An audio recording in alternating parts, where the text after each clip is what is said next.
and it's all coming up, and it's definitely a place you want to be. We're talking about the Gomwa Easter Carnival. Now, this is going to be the biggest carnival you've ever experienced, and if you saw what I saw, over the weekend on Sunday when I actually made my way to the constituency, you definitely know that this indeed is going to be something that you need to be a part of. So yes, from the 2nd to the 5th of April 2026, the Gomwa Easter Carnival will take place over the weekend at the constituency, the Gomwa Central Constituency, with 4 unforgettable days of color, culture, music, and pure excitement. Experience vibrant street parades. There's going to be electrifying live performances, rich cultural displays, visual arts, food, fashion, and exciting brand activations. A beautiful blend of heritage, royalty, and modern street culture, all in one destination. This bold initiative is championed by the Member of Parliament for Gomwa Central, Kwame Asari Obenye. Plus, the Gomwa Easter Carnival is powered by the Joy Brands and proudly sponsored by Hot Wave. Now, it's on the 2nd to the 5th of April 2026 is the Gomwa Central Constituency. That's going to be the venue. So come with your energy, come ready to celebrate Gomwa Easter Carnival 2026. Let's meet at the center. Vendors should call 0202158734, and hotel reservations you call 053-404-9996. That's 053-404-9996. That's the number you can call for your hotel reservations. And if you're a vendor, you want to come sell, do business over there, is 0202158734. Those are the numbers you can call. And so, the constituency is ready. I've checked into some of the places, especially Jatown. There's Wine Village, there's Palm Wine Village. Everything is just about Ghana and making sure that we're able to project Ghana as we celebrate Easter. So Easter is definitely Gomwa, and Gomwa is Easter. So we see you there. Make sure you show up and let's have a good time together. All right. We'll be bringing you some more updates on that. And also I'll be telling you what Ghana Fest will be doing this weekend on Friday and Saturday. The Achimota Mall is going to be exciting. I'll tell you more about that. And you need to be a part of all those. And if you're a young man, you're interested in cooking and you love to cook, you love to be in the kitchen, Big Chef Junior is back, and it's back with a bang. I'll tell you how you can get into it. It's pretty simple. For starters, if you're just getting to know it for the first time, all you need is a 1-minute video of yourself in the kitchen doing what you love to do best, and then you send it to us on WhatsApp. And once that is done, trust me, you've got your way into becoming one of the biggest things that ever happened when it comes to cooking, all right? You end up becoming a superstar as well. So yes, I'll give you some more details on that. But we're here to do, no, I almost said government business, but not government business. We're here to do Ghana's business. And this flat is finally brought to you by Franco Trading Enterprise. A big thank you to them. And also Koa Natural Fruit Juice this morning. They are supporting us for us to have this conversation. So please do well and patronize them. Go into any of our branches and buy from us. We're talking about phones in terms of Franco Trading Enterprise. They have quality phones, CCTV cameras. We've got televisions, microwaves, blenders, anything that you want to use in your home. Franco Trading Enterprise is going to use. So please do well and buy from us. Download the app as the Franco Trading app on Google Play Store. And you can also get to our website. It's www.francotrading.com. And once you get there, you'll find out our branches, what we have for you, how you can call us and all of that. And we always entreat you not to pick phone numbers on social media to call us. Always get to the app. When you get to the app, you find our number there. And when you also get to our website, you can find our number there and you can call us. Franco Trading Enterprise says still phones, Papa. A big thank you to Koa Natural Fruit Juice as well. It's proudly made here in Ghana. It's made from the cocoa that we love so much. So please do well and buy it. If you want to quench your thirst at any point in time, it has to be Koa Natural Fruit Juice. It's very healthy and it's good for you. Don't forget that everyone that you purchase goes a long way to inspire the Ghanaian cocoa farmer to do even more. So yes, this is our own. And as we celebrate Ghana Month, let's ensure that we're patronizing our own. This morning, we'll be looking at the front page of the newspapers. We've got two conversations to look at. The security services recruitment, which has been a big issue. Now, don't forget that there's always been the idea of refund. There's always been a clash by the minority and majority. The minority is actually even saying that they should halt the entire process, make a refund of the 113 million, and also halt the entire process. The majority disagrees. We're going to be looking at that here on the show. And also, $214 million issue with Gold Board. The minority is not happy about it. They want transparency in future dealings when it comes to government business. We'll be looking at that also here on the show. But I've been joined by the pretty women who always make their way here on every Tuesday morning to do, work for Mother Ghana. And I'm excited to have them here on the show as always. The Flagbearer of PMP is here with me. The one and only Asana Nabla is here. How are you doing? I'm doing fine, by God. See you. Today you didn't bring my issue signature, the one that I love. This one, dear, forgive me. Forgive me.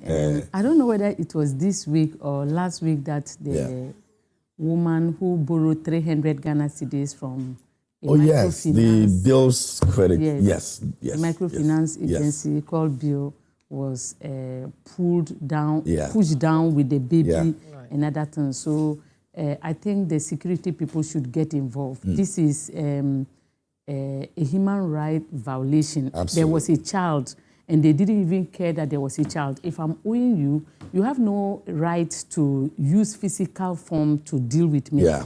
You are supposed to report me to the police, send me to court for me to give you your money. But the procedure the microfinance agency passed through was not right. And if the Bank of Ghana should be looking at their registration, because even in the registration process, there are ways by which you can be able to take your money from people who are owing you. Yeah. So the procedure they used was so bad, and I think that we should not allow it to just go like that. And the security forces should also get involved. They should arrest them. I don't know. They have not arrested. Oh, they've been arrested. They've been arrested. Yes, they've been picked up. The police heard the woman issued said a statement on that he's sending them to court and those things. And that's the best way to go. But if the Women's Bank that the NDC promised was to be in place, I don't think this woman would have gone ahead to borrow money, 300 Ghana cedis from this a microfinance agency, Bill something. So we are pleading with President Mahama that the Women's Bank, what do you have to lose? You will rather gain at the end of the day. Allow commercial bank to operate the Women's Bank. Don't try to do it like Maslock. I know that when political parties come, their main mandate is to be able to make profit. So any policy they bring on board, if the policy won't give them any profit, you will see that they will be doing what they are doing. I don't want NDC to operate any women's bank in this country. You are already operating a Maslock, which is for you and your party members. It's not for Ghanaians. So if you are bringing a women's bank, allow professionals to handle it. Allow the Ghana Commercial Bank to start operating this women's bank so that in case we want to build a women's bank in future, we will gather the money to do that. Okay. And these things will not okay. Okay. So we understand that Bill's finance has actually distanced themselves from the issue. In fact, they've actually said that they're going to assist police with investigations.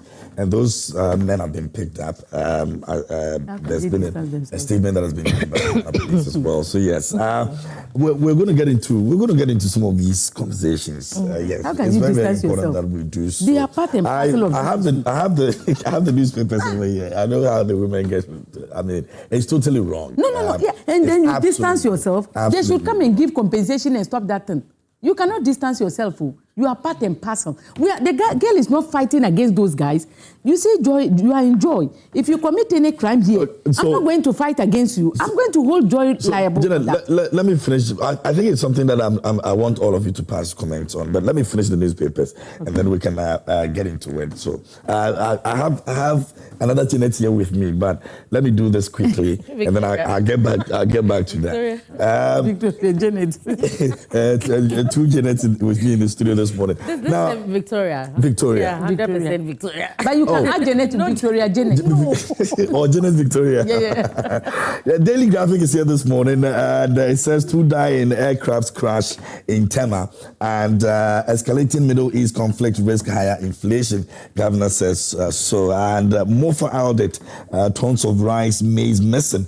2 ghost companies paid 24 million Ghana cedis, and Ghana returns to May, June, was SC 5 years after COVID-19 disruption. And that's the front page of the Daily Graphic. Now, away from that, the Observer is here, and it says that World Bank MD praises Ghana's economic turnaround, and court orders Wontumi Akonta Mining to open defense in Samraboy mining case. And World Bank stands ready to continue to support Ghana in job creation. MD says so. Ghana to evacuate citizens from Qatar over the rising security tensions. And fear grips CEOs, MDs ahead of imminent reshuffle. Whoa. Okay. 2 dead as helicopter plunges into school park at Tema. And yesterday, that was the very unfortunate news that we heard yesterday. And we're hoping that, they'll be able to get to the bottom of this. So at least we know that. But from what I heard, about the whole incident, there's just too much negligence. And people just take a lot of things for granted in this country. Why should a helicopter fly into places where he knows he's not supposed to be flying into? Who even open that space for that person to even go there in the first place? And it's just crazy. Anyway, 4 heart surgeons sue from Paul Boateng, son.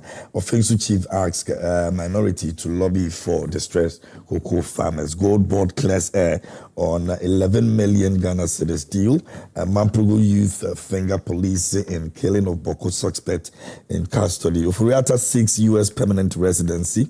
Mawako loses 1 million Ghana cedis appeal in food poisoning saga. Samia Oku initiates change maker award for St. Augustine's College student.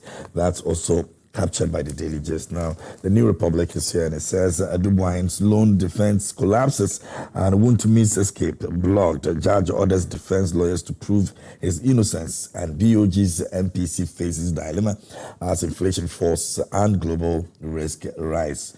Gold board defense contract. Imani demands crackdown on state looters. That's the New Republic. Away from that, let's do the Economic Times, which is the last one for me.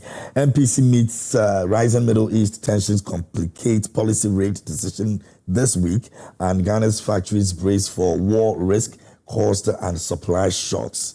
Ghana's shift from public spending to T-bills, and that's all for the Economic Times as well. And that will pretty much sum up all our newspapers for this morning here on the front page. You can grab a copy and read about all of that. All right. So yes, let's get into the conversation this morning, and we're going to be talking about 2 major issues I mentioned earlier: security services recruitment. We'll also be looking at a 214 million loss. Minority on budget committee actually demands that there's going to be, transparency in the future moving forward, and that's all they're asking from the minority.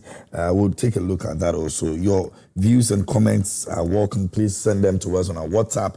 We're streaming live on Facebook as well, so you can also send it over there, and we'll be reading all of that here on the show. Now, so I also have in the studio Victoria Nema Abdullahi, also joined us this morning, a member of the NDC communications team. Good morning, Vic. How are you doing? Good morning. Good to see you. GMJ.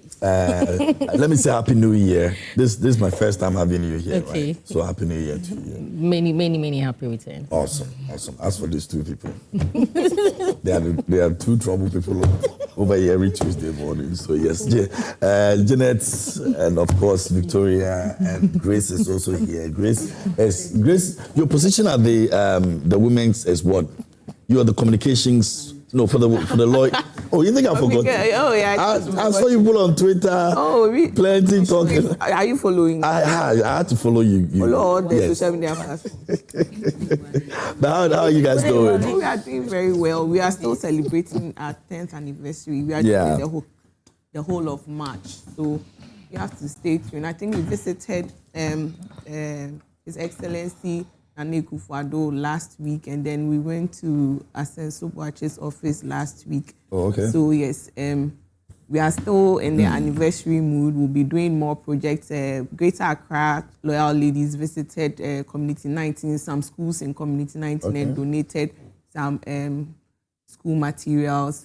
That's math sets, exercise books, pens to help them with their in school.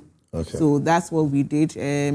Some central region, they are doing skills training for some women and for the community. Nice. Yes, wig making, soap making, pastries and other things in central region. So we are doing it in all the different regions till the end of March. But even after the end of March, we will still continue working. Wow. Like we always do. That's good. And I'm happy. I'm happy for you and all that you're doing. So let's start off with the security services recruitment. In fact, the whole of this week, last week, it's been a back and forth situation. I'm sure by now, many of those who applied, it's either you're excited about it or not, depending on what happened eventually after your application. The refund issue has also come up. The minority says that it's something that the majority has to just do, but majority believes that no. In fact, they want even the whole process halted in the first place. Let me start off with you, Vic. It is difficult to be in this situation. In fact, I'm sure the majority also expresses concern about the way things have actually gone in terms of this recruitment. But how do we resolve this issue without going with the back and forth that is happening in Parliament right now? Thank you, JMJ. I would like to say a good morning to your viewers and to my constituents that the women's wing of Ayawa West Wugon. Awesome. And also to my MP and his spouse, Mr. and Mrs. Dumelo, and also to His Excellency John Dramani Mahama, the President of the Republic of Ghana, the nation builder. The issue of the recruitment of security agencies, men and women into the security force, is a matter of concern to both minority and majority. I'm saying this because these are individuals or honorable members of parliament who supersede their constituents. They supersede the affairs of the youth. And then the seeming unemployment that has been pending in the last 8 years. And so with the intervention of the policies of His Excellency John Dramani Mahama and the promises that we made during the campaign in 2024, and in fulfillment of some of these promises, you could see that the youth are now very happy and excited about being part of this recruitment process. And now also you look at the age gap. Yeah. That was increased from 25 years to 35 years.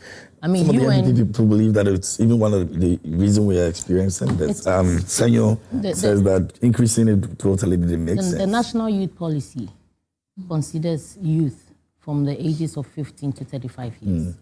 But that increased the number, right? And so it's part of it. It's one of the reasons that the numbers increased. And then the United Nations also considers the youth from between 15 to 24 years. But we are in Ghana. And then considering our statistical report in terms of the growth of our economy, it is always important that we consider the number of persons or individuals that requires to be part of this government agency, government recruitment, and then being part of the government force to aid in the day-to-day administration of this country. And so the age gap is something that is in line with the youth policy, which considers the age ranges between 25 and 35. 6 years ago, there were people that were interested in being part of the security agencies. But unfortunately, they saw a system that was recruiting, based on merit and based on political, affiliations. And then so, if the system wasn't transparent enough, just as it was now, where vouchers were, released online and interested applicants or participants were able to purchase and also took part in the recruitment processes. I mean, I think that is a laudable idea. It has given room for all individuals, all the youth for the past 8 years, who have always loved to be part of the security agency and also with the age gap to be part of the process. And now one thing that we should look at is that we have a government in the previous administration that saw an agreement with the IMF, which, the IMF, what it does is that when it helps a nation in their policy reforms and economic growth, they come with some conditionalities so that those conditionalities will help to curb fiscal discipline. And so some of these conditionalities are that when it comes to recruitment of persons into government agencies, they do that on the low so that it doesn't put a burden on government IGFs and government coffers. And so by so doing, if a 5,000 agreement negotiation was made during that period, and that is something that we as a nation must go by between that period of 2023 and now 2026. But one thing we should take into consideration is the fact that this particular recruitment was supposed to be done in 2025. And so the recruitment that we are seeing now is 2025 recruitment. We are happy that the president of the nation has listened to the uproar and also to the voices of the youth and increased the quota from 20,000 in the next 4 years to 40,000 in the next 4 years, meaning that every year we look at a quota of about 10,000 instead of the 5,000 that we're supposed to go with by the IMF.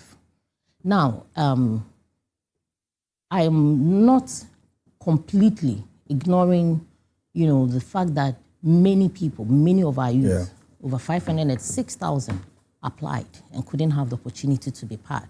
I'm also not disputing the fact that during the aptitude test, we could have run a pilot project with the aptitude test, which is AI-driven. That could have been done for about maybe 500 applications to see where the loopholes are. And then we could have actually worked on building. I mean, with every intervention of IT, one thing that we must take into consideration is that IT is evolving.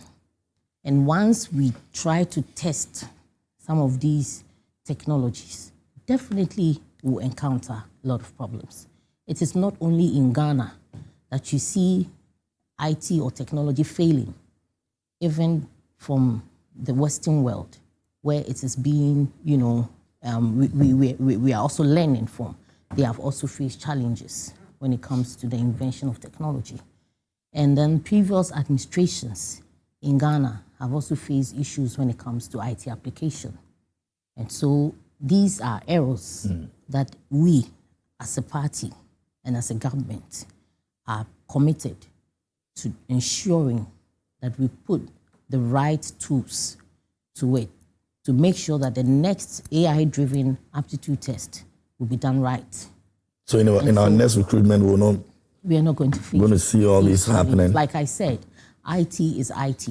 It runs on VPNs, it runs on, a lot of systems. And then most of these run on internet. If there are people in the rural areas who do not have access to internet within that specified time frame, obviously the system will log out. Okay. Even sometimes within Accra, some of the vicinities that we are in, we find ourselves, facing challenges when it comes to applying our internet services. And so it is only normal that we accept that a challenge, being that we did not conduct a pilot project with regards to this particular AI-driven test. But hey, we still move on. The president has spoken. And we'll learn from that moving forward. He had a meeting with relevant stakeholders, and they have come up with, a very clear way forward to increase the quota. You see, minority, majority, like I earlier said, there is so much pressure on the youth in their constituencies. We're giving them, who had assurance and hope that they would see, themselves somewhere also earning a living from the government. But if they are unable to do that for them, obviously it would also cause them to, to agitate in some way But hey, at the end of the day, the way is forward. And for us as a government, as committed as we are to ensure that every single youth is employed, but we also have to keep in mind that it comes with a fiscal discipline of ensuring that all these members who are employed, all these men and women who are employed into these security agencies are given the right remuneration. And then it comes also on time. Okay. What is the point in recruiting over all the 500,000 or even half of the 500,000 and we are unable to, to pay them? We have seen arguments of why did we publicize if we knew that we wanted to employ 5,000. Both minority and majority were aware of the quota. But also, we have to give a privilege to every Ghanaian. What if the portal was open to a few people and then those people didn't qualify on the aptitude test or even their medical examination didn't require them to qualify to be part of the military or, the security services? What would have been of that? When we come to recruitment, it has to be an open, there are certain companies who advertise recruitment and it's only for an accountant. One, private companies do these things online. Yeah. They want just one accountant, but they end up having applications over 10,000 or 5,000, or even some having over 1,000 applications. They interview and they select the best. It is a procedure that we all cannot do away with. Okay. And so we must, get rid of the gimmicks, the political conversation of trying to undermine this government for the hard work that we have put into trying to employ the seeming youth. We should also talk about the real issues that concerns some of the issues of recruitment and not politicize it. We should stop throwing dust into the youth, the eyes of the youth, and deceiving them into believing that it is the government that has deceived them into them paying all these monies. One thing that we should also consider. Okay, that will be a wrap-up. I am aware, I am aware that some individuals even bought prisons. They bought police, they bought prisons, fire service, all four, just to be, to be sure. So if you miss this, you're able to get the other one. Get that. So if we are looking at the statistics, and I bought all four, and we want to do a breakdown of the 506,000, the 500,006. Yes. We do a breakdown. How are we going to classify that? Until we have been able to prove, we would not know the numbers that did the application. However, as I have stated, the youth should be patient. The president has increased the quota from 20,000 to 40,000, and therefore by the end of 2028, every single person that have applied and is qualified through the processes, the transparency, and all the other, ways and means that we are using to recruit them, all of them, or most of them, will be employed. Let's be patient. Okay, very well. Thank you very much, Vic. And let me have Grace come in.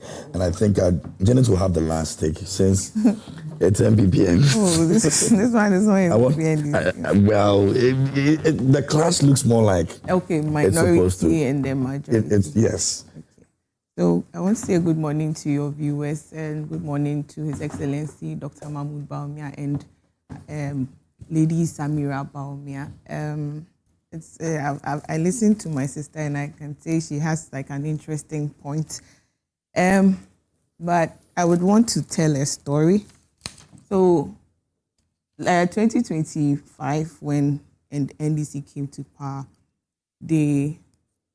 we had Honorable Sam George and some of the ministers, the MPs, advocate that they should open the recruitment of the security agency from 25 to 35.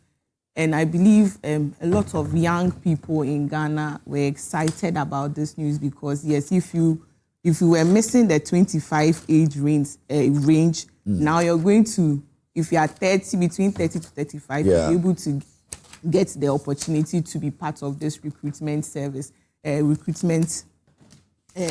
process. And I'm sure a lot of young people in Ghana were excited. And here we open it up. They advocated the Ministry of Interior agreed, and they expanded it from 25 to 35. And I think about 560,000 young Ghanaians applied to be part of this recruitment process. And I think we saw what happened in Elwak Sports Stadium when they opened this up. Yeah. So let's say me, my sister, and I am the one who is 34, and then maybe I have a younger sister who is 35. We were so interested in this recruitment service. We dressed up early in the morning, and then we went to Elwak with so many people crowded.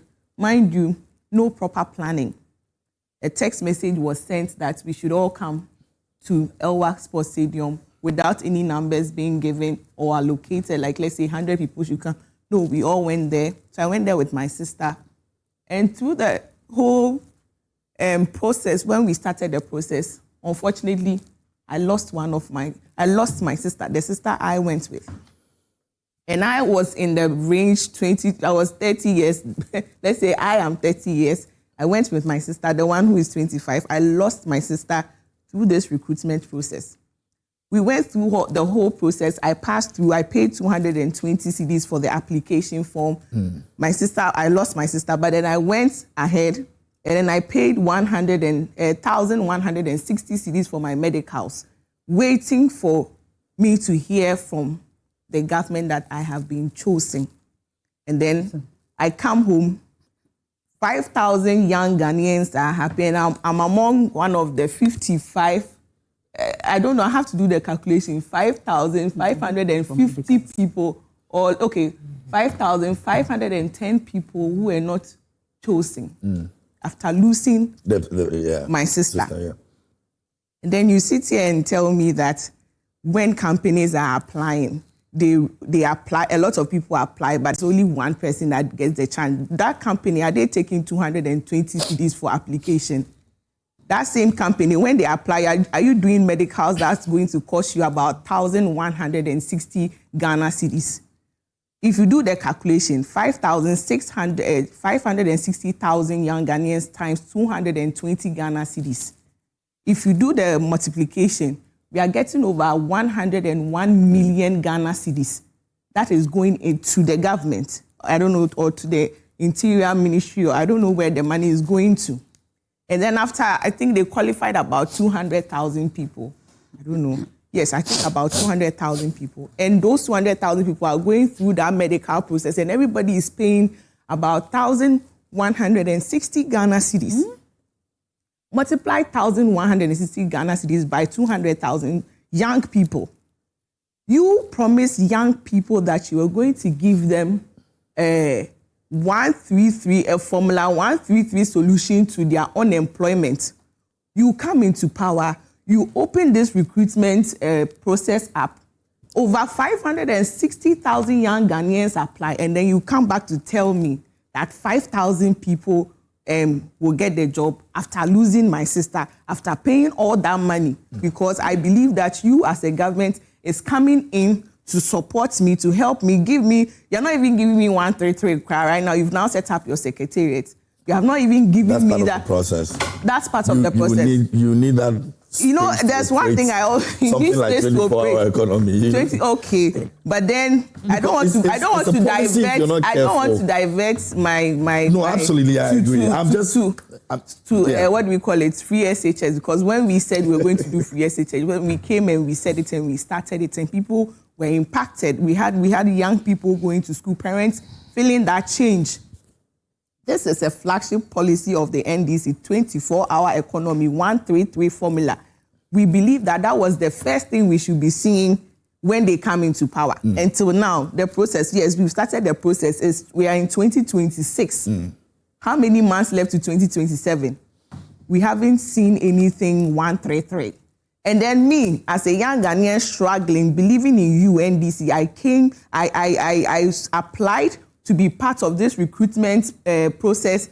I lost my sisters, I lost my friends through that. And then you come back. Why didn't you make that clear to us? Why did you allow so many people to apply, putting them through all this emotional trauma, all this stress?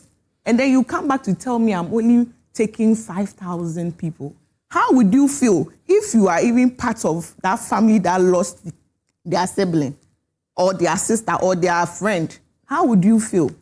And how would you feel if it will even be painful if maybe your sister or your friend is part and then you died and then I went through the process, paid all that money, and then I was not chosen? She said something about IMF conditionality. I'm sorry to say that is false. And if you can look at it, there's nothing in the IMF conditionality that says that because of the deal they had with Ghanaians, we should employ 5,000 people. If you want to employ 5,000 people, maybe that is your strategy by the Interior Minister. But there's nothing in the IMF conditionality that is linked to this Ghana. What do we call it? The recruitment services in Ghana. That is for anybody listening to me. IMF doesn't have anything to do with our recruitment processes in Ghana here. It is your decision to take 5,000 people, not any IMF. So don't rope the government, the previous government in this. There's a problem. Focus on the problem and see how best you can solve it. Let's stop that attitude of always going back to rope the previous government in things that doesn't have anything to do with them. There's a problem. Fix it. Your AI-driven test, your AI test that you said you used was faulty, was wrong. A lot of people, there were technical hitches. She admitted that they should have run a test. So why wouldn't you run a test on something as delicate as this, but you allow young people pay money, come and sit for hours to take a test that you haven't even tested before? How are we sure that even the correct answers, like they'll be able to be scored by the correct answers and all that? You should have tried it, you should have tested it. So the minority is right because they didn't test their what do we call it, their system. So there were a lot of technical hitches that people failed the test. So that is one. You can't fail me when I know I've done the right thing. So that is your fault. You need to look at that. So I agree with the minority. The thing that they're asking for is that they believe that this is a financial exploitation. It's a Ponzi scheme. And like I said, you knew you were going to pick 5,000 young people into the agents, the security agencies. Why did you open it up to over 5,600 young Ghanaians? That is one. And two, they said they should refund the fees. Refund of fees to the other young people who did not make it. We still insist on that. That is what the minority is demanding, and I agree with them. That is two. And also, because of the technical hitches, the technical faults, you should be able to refund the money back to them. You have technical, that is not my fault, that is your fault. You can't blame me for not testing your exams, what do we call it? I don't know the right word to use for it. You can't blame me for you should have tested your system before coming to me. Exactly, you should have tested your system before coming to me. I don't have to pay for the system failure. I don't have to pay for the system failure. You had a system, you called us to come and apply for this. We've gone through all the processes, the medicals and everything. We took an aptitude test. Your aptitude test you had issues with your aptitude test, and now I have to suffer for it. When you didn't do your checks right, you didn't do your checks right, everything was just done haphazardly. And now you want me to take the blame, pay 220 cedis, pay for 1,160 cedis for my medicals, come and write with an AI tool which has not been tested before. You failed me and you expect me to bear the consequences of that. You should bear the consequence. Next time you have to try all your systems and everything before bringing it out for young people to come and apply to this. And also, like we said, it's a Ponzi scheme. You knew you were going to take 5,000. Don't bring IMF into this. IMF doesn't have anything to do. So please, sister, correct it. One more thing. Yeah, wrap up and then let me add Janet also. You see, that's why I always say that when there's an issue, face the issue, try and solve the issue. And it will be good for you rather than robbing the past government. It makes it like some noise. There's too much noise. Please focus on the issue and then make sure you solve it. Young Ghanaians are crying. You've put people through. So imagine you've gone for an interview. You're waiting for the results to come. Do you know how it feels? So you've put so many young Ghanaians in this emotional roller coaster. Meanwhile, you promised them jobs. Those were the words that you used on your campaign, platforms, when you were promising them things to vote for you. You are here and you are even scamming them with this Ponzi scheme. I think this is a scam. It's a big scam. The whole government is a scam. I'm telling you, the whole government is a scam. The whole government be yes, a scam? of course. When all the things that they say they are going to. Aspect of the government. Oh no! All the things, all the. That makes the entire government. Of course, all the things that they said they were not going to do. All the things that they said that other people were doing wrongly, they were going to correct it, they were going to change it. They are even doing worse. Is that not a scam? You tell Ghanaians, I'm going to give you 1, 2, 3, and then you come back and I'm even losing my life because I want employment. You tell us, oh, Galamsey is going to end in a week, and we are still fighting Galamsey. You tell us that cocoa farmers, we promise you 7,000 Ghana cedis per bag, and now you've even reduced the amount to 2,500 cedis. What are you telling me? Is that not a scam? You scammed me because you want to win power. You said all those things, but you didn't mean it. You didn't have any plan. So if you should ask me, the whole government is a scam. Okay. They scam Ghanaians to come to power, and they are failing. Shocks, you said, oh, there's nothing. External shocks doesn't affect any, anything in Ghana. The bombs are being thrown 7,000 miles away. We are here, and now you're coming back to tell Ghanaians that, oh, things will change because of the Iran-Israel war. But back then in the NPP era, it wasn't a problem. This means that you are a scammer. You scam Ghanaians. All right, Grace. Thank you. Let me move to Janet. Janet, let me have your thought on that. I'll be reading some of your messages very soon, and so you can continue to send them to us. Yeah, Janet. I think Victoria, I was so glad to hear Victoria make her submission, and she was very magnanimous. The way she pinpointed some of the things that she thinks they should have done, blah, blah, blah. I think that it is welcoming. And I was disappointed yesterday when I heard the majority leader, that is Mahama Yarega, in Parliament come out to tell Ghanaians that with the exploitation of the youth of Ghana, the MPP exploited the youth of Ghana 34 million because they also came up with a recruitment, I don't know whether I should call it a scandal, recruitment scandal, got 34 million out of the people of Ghana. And the NDC, whilst they were in opposition, came out to tell the youth of Ghana that what the MPP did was so bad and that they should vote for them because they are loving. They always claim to be poor. They will tell them, we understand you because we have been there. We can align ourselves with you, so vote for us. When we come, all these things will be a thing of the past. And the youth of Ghana respected them and voted for them. And they came and pulled out the biggest scandal that has never happened in the history of this country. 130 million, according to the new stance I got, 130 million Ghana cedis. Someone who got 34, you were in opposition, you were angry, and then you came on board and you took 130 million Ghana cedis from the same youth. You know, the Gen Zs, I will forgive them. Because the Gen Zs, these are people who have never seen the NDC rule before. So when they got to the voting age and other things, they respected them because all the campaign messages they brought out, these Gen Zs respected those campaign messages and they took it as the ultimate truth. And that is the reason why they voted for the NDC. But the NDC have disappointed them by exploiting from the youth 130 million as compared to 34. You see, anytime I hear any communicator from the NDC talking about corruption, at times my blood starts to boil. You know, people don't understand why when they talk about corruption, I tell them their hands are not clean. The people of Ghana, but with those who have a millennium, or how do they call them? Millennials. I will not forgive you. If you are part of I will never forgive you. You knew these people. But even with that, I'll have some exceptions.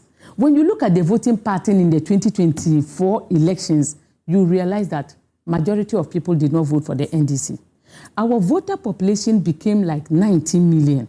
And out of this, it was 18.9. So 19 million. What it means was that 2 million new voters were added to the voters register.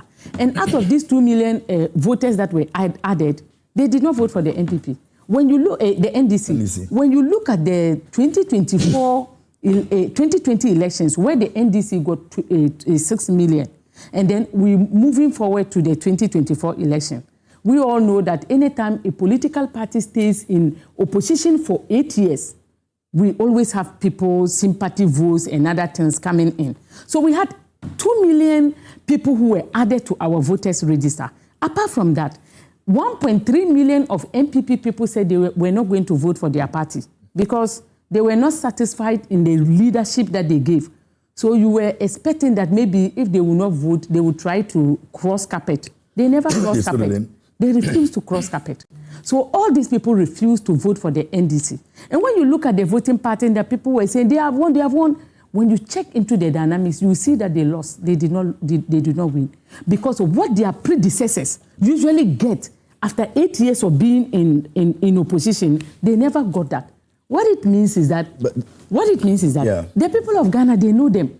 They know they had trust in the MPP, and the MPP disappointed them. But they know that the MPP is better than the NDC. That is what I'm telling you. That's why they didn't give them their votes. And let me tell you something. You can see it through the recruitment scandal.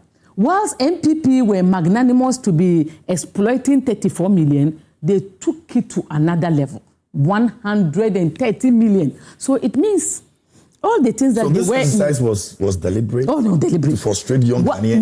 No. When they were in opposition and they saw that MPP got 34 million, it pained them. They said, we should have been having this money. You see, when we come, we will extend the age to 35 so that we can get more money than them. So it wasn't about just making sure inclusivity. No, not inclusive. It was a plan. Beyond that age, also get dear millennium people who got involved, it was a plan to take your 220 Ghana cedis. They said... Why would a government that seeks to, to employ... help young people because decide that I want to exploit them. Ask yourself, ever since the NDC started its inception, what thing have they done for the youth of Ghana? For poor people, they always go around telling Ghanaians, we are poor. But they have never brought any pro-poor policy to help the poor. Doesn't it shock you that a government that claims to be poor, they have never helped any poor person? When they are in power, even our educational sector, they make sure that, unlike Nanado that they said he was rich, a rich man who came and brought in a free SHS and made sure all people go to school. Then they came back and said that if you don't get this grade, you won't go. If you don't get, knowing very well that those things... But they invested in the free SHS, right? Knowing very well that those things usually affect the poor. It is the poor man who doesn't have money to buy books for the child to read and blah, blah, blah. So they know that when they bring these restrictions, it affects the poor. You see, you can deceive some of the people some of the time. But as time goes on, the people will get to know who you are. That is why I was saying that the Gen Zs, I forgive them. What I am saying today is that Mahama Yariga and the statement he made in Parliament, trying to compare that the MPP, they also took 34 million and we took 130 million. It was in bad taste. I'm disappointed in him.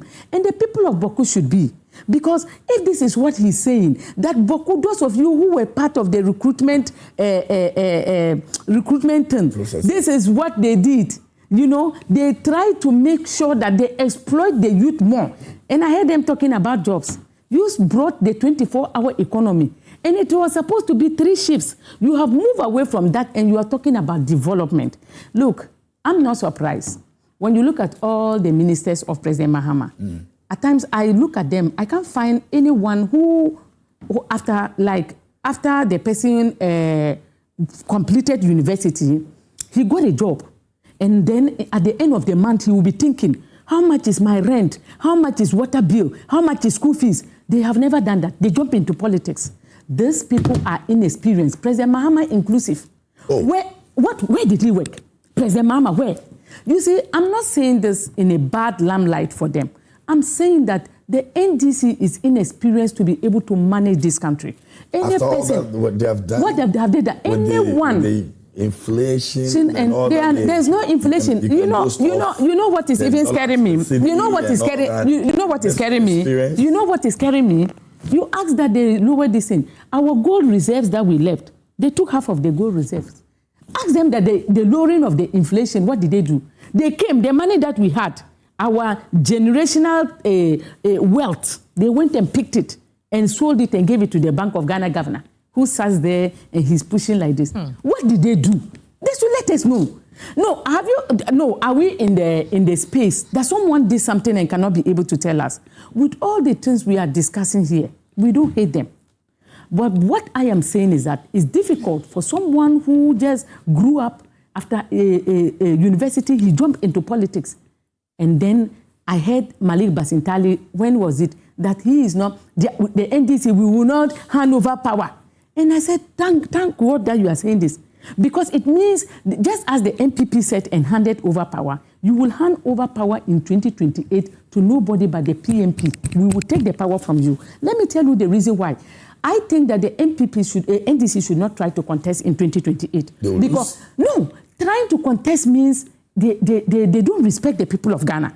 With all the campaign messages you did, you came and you took our gold reserve. You came, you caused 240 million gold board debt. You came, you took $130 million from Ghana cedis, from our youth. We've seen that you are marginal propensity to consume. You are not marginal marginal propensity to save. You don't save. It is eating and consuming that we are seeing you do. And then at the end of the day, 2024, we will have this political party, NDC, come out to tell the people of Ghana that they should vote. You see this youth, they will deal with them in the various... So PMP is taking over in 2020. I wanted to even laugh when I heard Malik Basintale say this. Your party have come, and all what they have done is to lie to the people of Ghana. You inclusive, you were at the forerunners who were giving the lies. You come out and then you said so many things about campaign messages, and you have not even executed one. And you have the audacity to tell Ghanaians, we are not handing over power. Malik Basintale, you will hand over power to the PMP in 2028. Mark it on your wall. Okay. You will hand over. Very well. Thank you very much. Janet Nabla is the Flagbearer of PMP. I also have Grace Akwesiamwa being over here with me as well. Victoria also here with me, and she's also from the NDC. If you also send in your messages right now, you can go ahead and do so. Our WhatsApp line is active. We're streaming live on Facebook. We'll be moving on to the next conversation pretty soon. Yeah, I think I have... I'll read some few messages as well. No, let me get to you, Victoria, to clear. All right, so I need to clear a few things, with some statements that have been made that are quite harsh on this government. For a statement like a recruitment process being a Ponzi scheme, it's completely... The NPP has said this. They've said it, times without number. The NPP is obvious that they are jealous of this government. Because a lot of things that this government has done in terms of trying to ensure our fiscal discipline is something that they were not able to do. Let me take you to the IMF report and Public Financial Management, IMF report. And when we are done, I'm going to share it with you, Grace, so that you can study the report. No, I want to share it with you so that you can study it. You need to study, you need to do a lot of reading, you need to do a lot of research so that you know that the NPP government has brought us to this point. You do yours, I do mine. And so we are 1 year and a few months in government.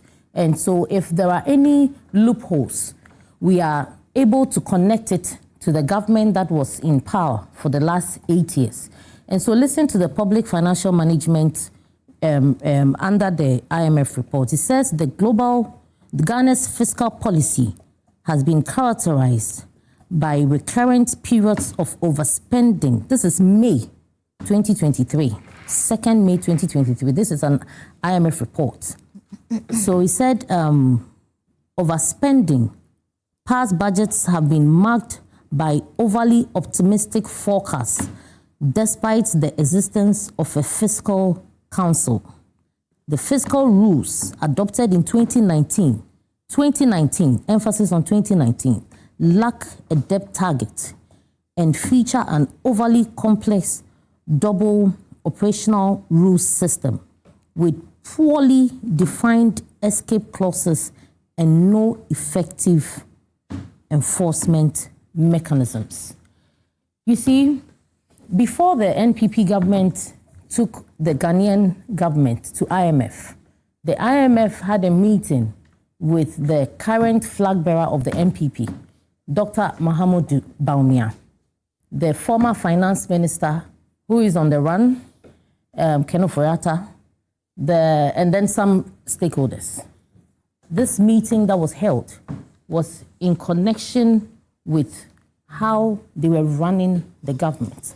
And if you read this report, you find out that there was reckless spending even in the cocoa sector. And so the IMF recommended in this report that there should be a cut down on the purchase of cocoa from cocoa farmers. It's in the report by the IMF, which is supposed to assist the Ghanaian government with over $300 million and also to curb the spending nature of the NPP government at the time. And this was covering a period of 2023 to 2026. 2024, we went for the election, the NDC won, and this agreement that was made with the IMF still has a covering on the NDC government. You see, our communicators, as civil as we are, we haven't gone out there to make any, blames on whatever contracts that were signed by the previous government. What this government has done under the leadership of His Excellency John Dramani Mahama was to put the right policies in place for every sector of the economy. I heard Madam Janet saying that we have stolen gold reserves. That is meant for generation.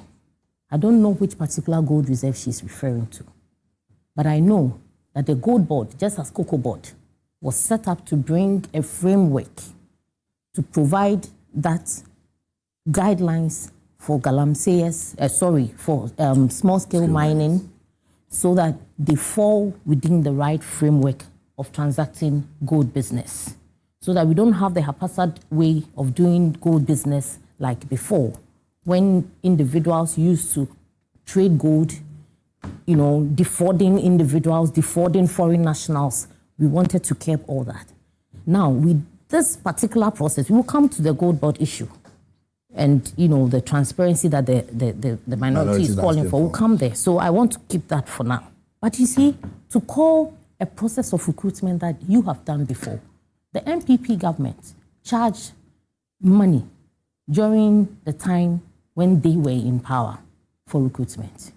But Grace was speaking as if that was increased by you. It was 150 and it was increased by you to 220, right? Yes, but they charge 150 and we are charging 220 because the modalities. We couldn't have still remained that if we wanted to indeed. Even though the system is now stable.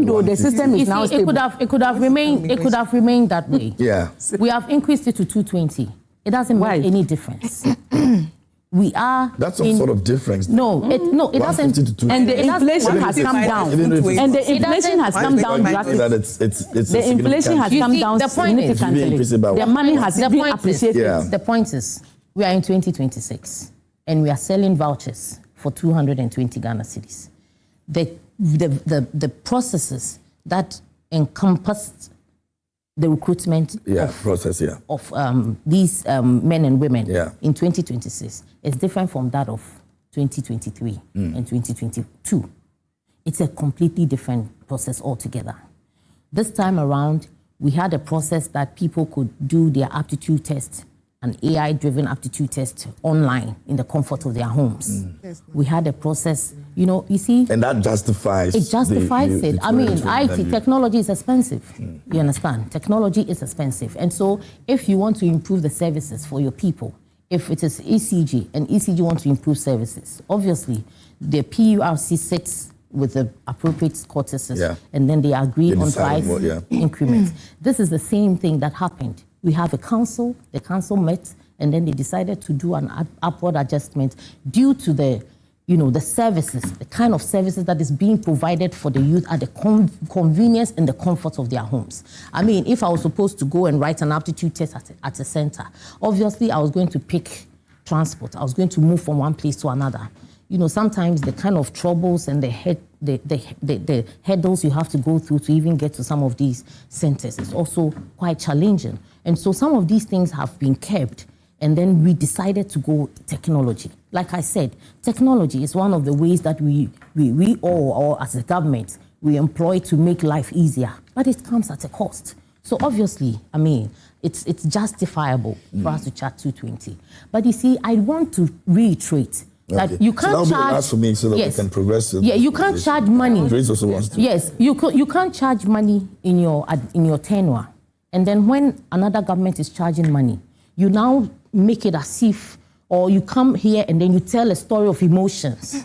We're in a society where some problems or some issues are inevitable. There's nothing that we can do about it. It's regrettable that we've experienced some of these issues, but I mean, at the end of the day, we shouldn't come singing lullabies for some of these things to seek, empathy from Ghanaians. When this particular NPP government they put the nation down to zero. It got to a point when Ghana, no investor wanted to do business here in Ghana. We got to that point when no investor confidence was low and very poor in 2024. You gave us a showdown where Ghanaians went through hardship that some of them, when they remember, it brings grief to them because they lost their relatives. Because of certain radical decisions that the NPP government took, people lost their lives. It got to a point where they had, PEM cards or whatever cards. And all of these things caused pension holders to lose their lives in the process of trying to retrieve their monies. These are fresh on the minds of Ghanaians. We shouldn't forget it. We should stop the lullabies. We should stop the literature. We should stop the English speaking. You understand? We should stop the rhetorics. We should stop calling this government names and then look at the real issues of what His Excellency John Dramani Mahama has done for the people of Ghana. The National Youth Employment Apprenticeship Program. We have the Ejumara program that has come to serve the youth. We have 1 million coders program that has also come to serve the youth of Ghana. And so if they have forgotten, we only have to remind them. That is exactly what we have to do. But don't sit on national TV and then tell the whole of Ghana that a policy that we've put in place, a recruitment process that you have done before, and we are doing it better. They bought free SHS. They didn't run pilot projects on free SHS. They just, took our students in. No, processes were being done. They were in schools, and they were not proper administration when it came to even provision of food. We have not done anything. We haven't done anything. Listen, no, we haven't done anything. We haven't done anything. We have not done anything. Didn't you just told us? No, we haven't done anything. A program without doing pilot. No, I'm saying that they did not run a pilot with free SHS, but Ghanaians forgave them. You understand? And still Ghanaians forgave them and still held them on and still entertained them for that number of years. You understand? And so if today the NDC is in government and then we are running the nation, they should just keep quiet and watch the show. All right. Keep quiet and watch us run the show. Stop interfering. Stop interfering in the process. No, I'll call you. Don't worry. Stop interfering in the process. This one, okay, so I've got a text message over here. Let me see if I can do it quickly. It says, tell the NDC lady to keep quiet and speak truth to power. There was no need for the age limit increment. If it's she's defending that the age limit increment is a youth policy, then what happens to the amount of application fee, the increase from 150 to 220 Ghana cedis? How would she describe that to ridiculous explanation from this lady? So this is Senor. He actually contested with the issue of the 150, and so he sent me this text message to reference that again from the 150 to 220. I've heard Victoria talk and talk and talk. Well, I thought when she said I should do my research, she was going to, when she read the whole 2019 thing, she was going to tell me where she was going to point a page or a paragraph where it said they should appoint 5,000 people when it comes to recruitment process, because that was the reason why I raised that argument that there was no point in the IMF conditionality where it says they should pick 5,000 young people after expanding it to 5,000, after expanding it to from 25 to 35, and also with getting about 560,000 young people applying. I thought that was what she was going to show me, that and I should go and do my research. Yeah. Well, I thought she was going to point a paragraph or a phrase or a sentence where it said the IMF, but all what she read was nothing. And she linked it to Boko. Meanwhile, we are talking about employment, the employment process. Look, she was talking about AI. I remember very well that the president, then their Flagbearer, then now the president stood on their campaign ground and said they prefer kenke and fish over technology. Today, you are talking about technology. That's because you added technology. You moved people from 150. You moved the application fee from 150 to 220. Where you. Let me link it to, she's linked it to free SHS, that we didn't have a common platform like an AI aptitude test platform for you to use for recruitment, for a recruitment process. You couldn't even pilot it. You're coming to link it to a free SHS that has supported and helped a lot of families in Ghana. Please, that's below the belt. That's very tiny. That's minute, that's small. You shouldn't link this to, what do we call it, free SHS that helped a lot of people. A simple AI aptitude test, you couldn't even manage it. You sent it out for people to use and they had technical faults. You're coming to talk about free SHS. That shouldn't even come in the first place. And then when she was talking, she said there was overspending and it has nothing to do with the recruitment process. What you did was emotional. So if I'm talking about people, I'm moving the emotional way, you shouldn't even complain. You put so many people, 560,000 young Ghanaians in this emotional roller coaster where people lost their life. People had to lose their life before you came back to do the right thing. And then you sit here and saying that we are trying to gain favor from the people of Ghana and that we shouldn't be talking, we should look at you to run a Ponzi scheme, run a scheme where you are duping young Ghanaians that you promised 133 jobs. You promise them one person, 3 shifts, 3 jobs. You promise them 24-hour economy. You said we should keep quiet for you to steal from these young people. The young people that the same recruitment process that you move from 25 to 35, for people to believe in that they are going to at least finally get into this recruitment agencies. You come back and you say we shouldn't talk. We should just keep quiet and watch you run with which show. What you steal from our fellow Ghanaians, what you steal from our young brothers, what you steal from our family members. No, we will talk about it. The minority is saying that they should stop the Ponzi scheme, they should halt the process and make sure they rectify all the issues regarding this, and then we continue. So don't come and sit here that we should watch you scammers to scam Ghanaians, and especially young, Gen Zs that you promised jobs that you have not even given any. You came to lie to us that you're giving 1 million people jobs. Meanwhile, you are struggling to defend 300,000 people. Okay. Think of the young people. The matter has He is asking you that no. Where is the non-prosecuted people? Where is the non-prosecuted people? The non-prosecuted people. That we have it. So, some of the messages you have to respond to. So please listen to me.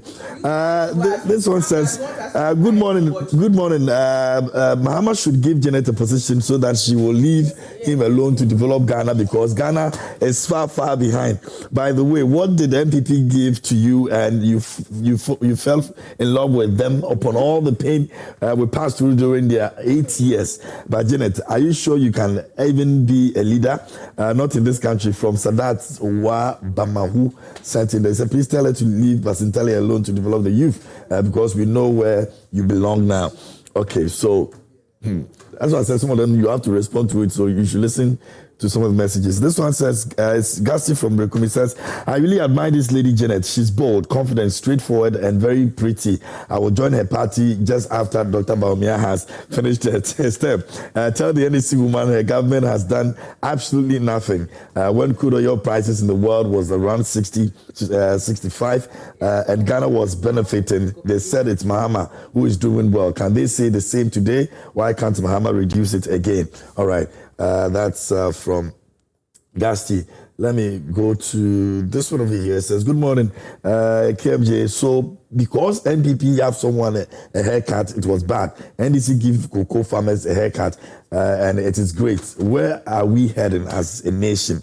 Okay, let me go to Spectres. Michael is there. Michael says, "Good morning, KMJ, and hope you're blessed. I'm good.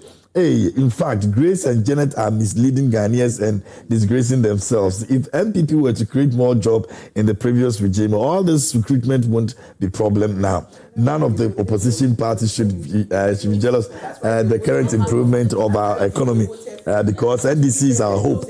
So far, if not, we would have been in the previous junk economy. Thank you all." Sami Boache is here. It said, "So the chairman of the ruling government, the CEDU, is telling us that the duties of the security services are just to arrest people and deliberately lie to them and take their money from them. When they knew it was a scam, I think this current recruitment should be halted and their money must be refunded to them. When it comes to corruption, NDC is second to none. Look at the gold board renovation scandal and nobody seems to talk about it. Now, fuel is 14 Ghana cedis per litre and the question is who increased fuel prices? Hypocrisy, despondency and double standards must stop in this country. Regards to Dr. Mahmoud Baumia." This one over here says that I stand 200% with Ghanaians. The average Ghanaian is worse off today than in 2024. The proof is in our pockets. We struggle to afford prepaid credit and 200 Ghana cedis purchase vanishes in just 1 week. The lights goes off and so does our hope. We are exhausted. This is not the heaven we were promised. It is the hell we never asked for. Blueprint writes from Esikadon Ketan. Same from Kwabenya, it says, "I believe the recruitment was so huge because the government had good faith and increased the age limit for more youth to get access. Recruitments have always been like this. Some will get, others won't. There's nothing new this time. The government did well by even opening the gateway for everyone to follow at every stage. Better luck next time for the others who couldn't make it. Madam Janet Nabla, I can see what you're doing. The Gen Zs, millennials, and the co you are mentioning are smiling at you, madam. They can see the hollowness of your opinions and conclusions." All right. This one says, "What the NDC communicator is saying is true. If the MPP had been factual and fulfilled their promises of one village, one dam, one district, one factory, the Paulugu Dam, the West National Cathedral, Ghanaian youth would have gotten jobs. As a Ghanaian who have lived and witnessed all governments, I can tell you without fear that the NPP government under Nanado is the worst in the history of this country. Today, I can tell you that the government of His Excellency John Dramani Mahama is far, far better than the era of the Nanado Baumia." Chairman Olabode Williams from Nima sent in that. Good morning, KMJ. Janet Nabla's comparison of the NDC and NPP administrations lacks pragmatism and realism. She should acknowledge that within just 1 year, the NDC has seen positive development in economic indicators, with prices of many products significantly decreasing. Timothy and Nabila sent in that to us. Now, we've got some breaking news that I want us to take a look at quickly, and I'll speak to one of our correspondents to actually let us know. There's a fire outbreak somewhere. Petrol tanker has exploded at Potsen Junction on the Kasua Accra Highway Road. And we're getting our correspondent Kofi Ajay to give us some update on that. Kofi, if you can hear me, good morning. How are you? Morning, I'm fine. Good. What don't we know? What's the situation at the moment? As I'm speaking to you now, the main highway has been blocked due to the explosion of the petrol tanker. So what happened was that around 5:30 a.m. this morning today, some residents told me that there's a petrol loaded from Accra heading towards Uniba Cape Coast direction. And upon reaching Porting Junction, the driver, we don't know whether the driver was sleeping or he was parking. So unfortunately, he was parking whether driving on the shoulders of the road because of due to the ongoing construction of the highway, because the road is not movable compared to the previous. So they are doing, as we all know, they are converting dual carriage from Kaswa to Cape Coast. So the road is not smooth as it was. So the driver, I think whether he was parking or sleeping, and the tanker fell down at Porting Junction. And immediately it fell down. According to eyewitness, it somersaulted, I think, twice before explosion took place. So a full tanker of petrol just exploded at Porting Junction.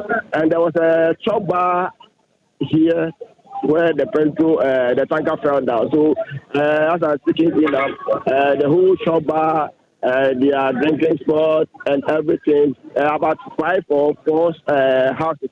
When you separate it, if you separate it, about 4 houses have been also burnt to ashes.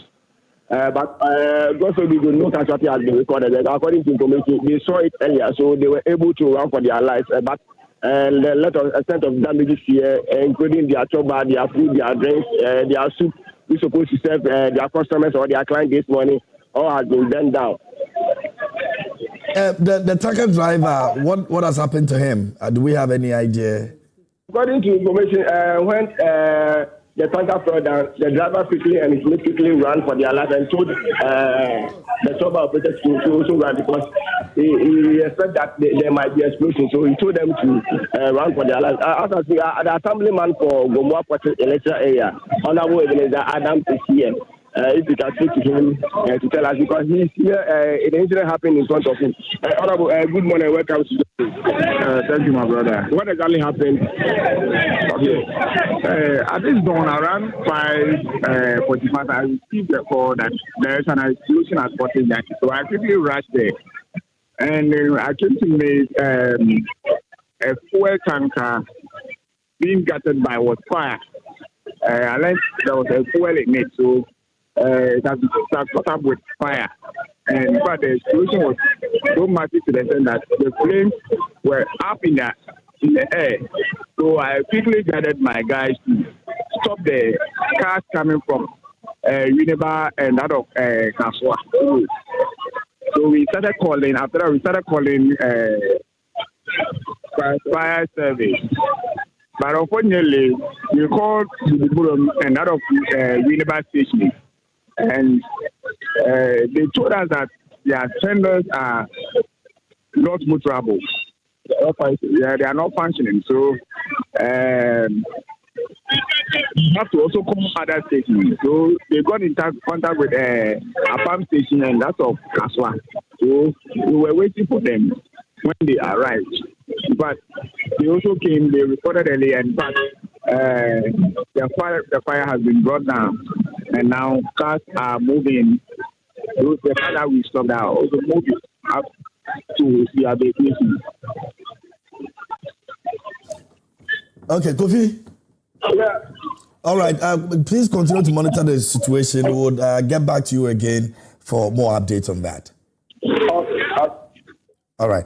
Thank you. That's Kofi Ajay, our Central Regional Correspondent, joining us over here on the show with that situation that has happened on the Porting Road, Porting Junction. That's the Kaswa Uniba Road.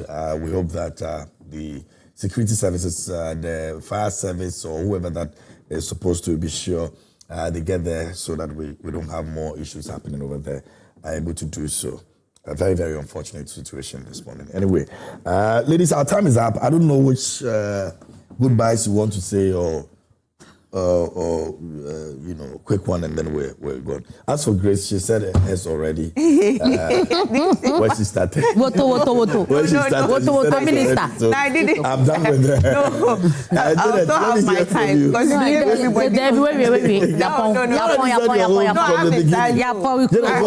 No, just shout out to no other issues. Our time is up. Oh, shout out to your mama. His Excellency It's John Mama. 8:05 actually. So our time is Nation up. builder. Okay, so my papa.